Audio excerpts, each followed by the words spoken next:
Hello everybody, welcome to a World of Warships Blitz battle, and today's battle we're going to be talking about submarines. No, we're not going to be talking about submarines.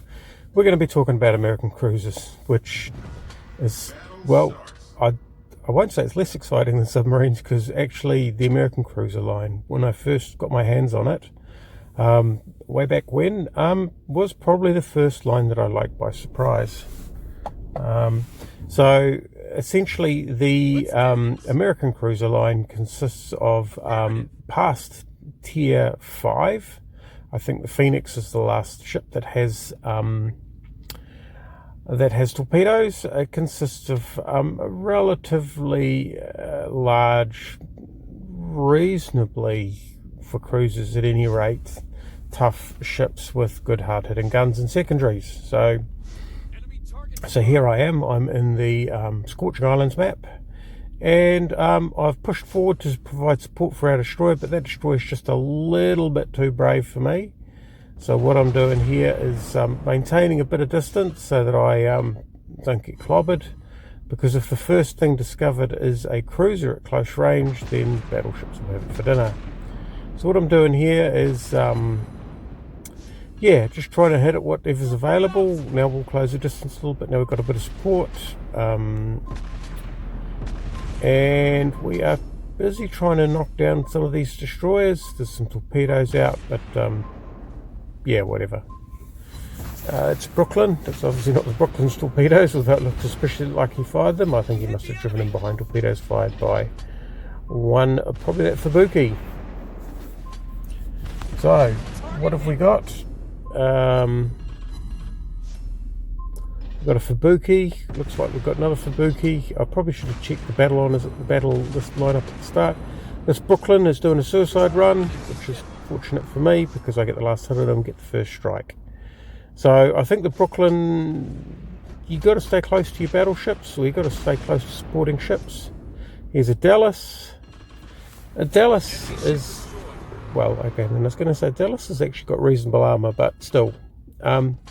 Pensacola has fairly good guns. So it is a heavy cruiser, and it does have heavy guns, and I won't say how big, because I'm not entirely sure I remember accurately, to be fair.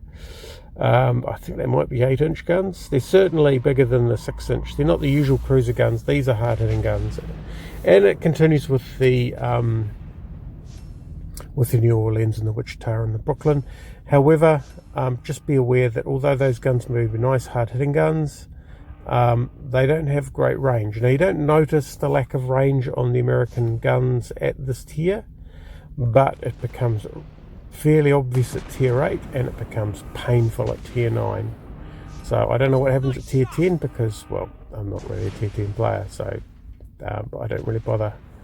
I was going to say this looks very much like an AFK battleship player, but he's firing back, so he's not AFK. He is a defend the base battleship player, which I'm going to have to say may have cost the enemy team the game, because they were fighting us 7-6.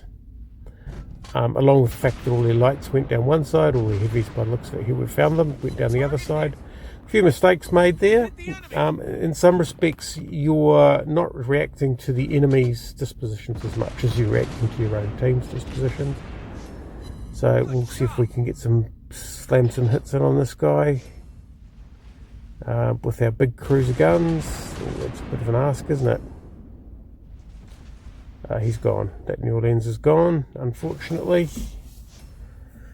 And battleship, the New Mexico.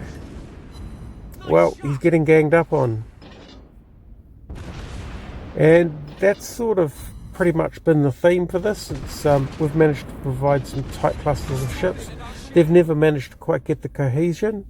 So the Pensacola does have reliable guns. Now, it's not armoured. I mean, I did say that it's tough for a cruiser, but we're sort of comparing it with the likes of the Bujoni or the Nuremberg, the Leander, those types of things. So it is not a tough ship.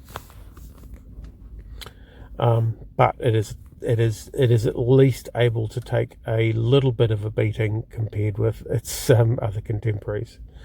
But yeah, so I mean, essentially the best thing to do if you're struggling with the American cruisers is cut to half speed, stay with the battleships.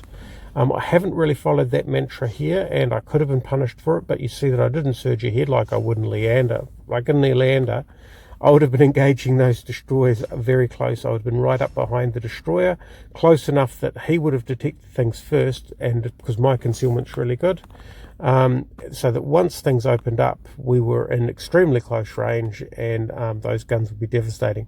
That's not a tactic I would employ with the Pensacola, because the Pensacola A doesn't have smoke, and B is a bigger target.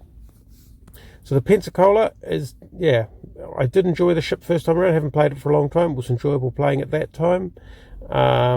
Good ship, good guns, reasonable mobility and agility.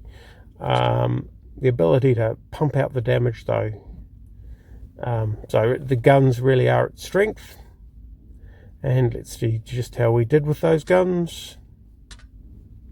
Getting full medal on it, battle medals. That was quick. So I did okay, I guess. Anyway, thanks for watching, and we'll catch you next time.